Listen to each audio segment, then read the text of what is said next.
Welcome, guys, to Critical Thinking and Practical Reasoning. We'll be looking at rationalism versus voluntarism. There's a big fight here, and this is between reason and what will. We are discussing this under human behavior and decision making. Let's look at the aims for this session.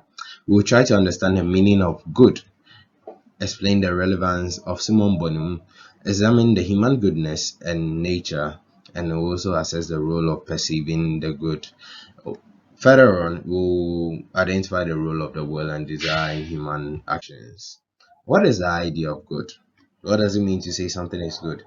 In earlier times, especially in the Greek, from the Greek traditions, we've always associated goodness with what function. So something is considered good when it's considered as useful. Similarly, this applies in our practical life. For instance, a good pilot is one who guides the airplane well to the place of its destination. Likewise, a good knife is one that efficiently performs the function for knives. Right, so if we could go ahead to state the goodness or the goodness of things, or we can say this is a good object, that's a good object, that's what's good by their function, then what is the goodness of man? Let's look at human goodness. Who is a good person? What makes a person good?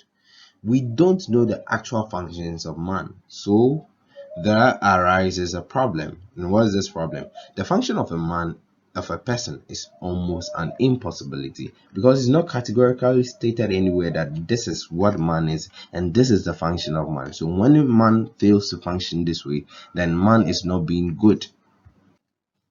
Now, consider the idea of what good, or what we are calling summum bonum, which is the highest good.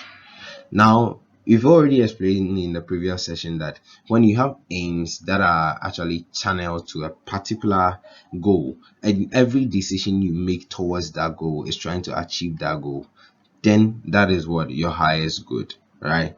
So then you should understand that this kind of goodness is without qualification. It is unconditionally good. Let's look at the characteristics of summum bonum. We have summum bonum as intrinsic goodness, instrumental goodness, and it's considered to be universalizable. Now, what do we mean by intrinsic goodness? Goodness here is intrinsic because this the kind of good, it says this means that a thing is good in itself without depending on any other thing to be good. So if it doesn't depend on any other thing to be good, then we can say that it is good by itself, and that makes it intrinsic goodness.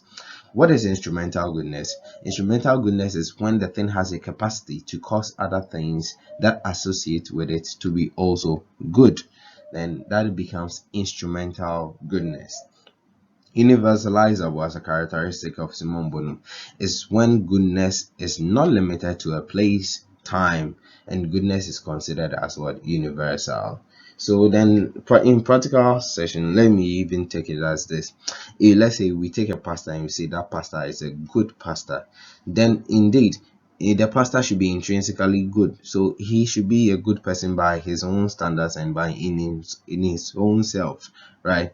The pastor should be instrumentally good if he is able to influence other people that come around him to be also what? Good. The pastor should be universalizably good in the sense that no matter the place or the time that this pastor may find himself, or universally, no matter anywhere, he should still remain what? Good. Then that makes him what? A good pastor.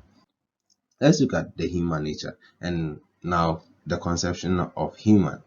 Now, the human nature I've already mentioned is actually having two parts. Human nature is considered comprising of reason and appetite, thought and will, intelligence and desire, cognition and conation.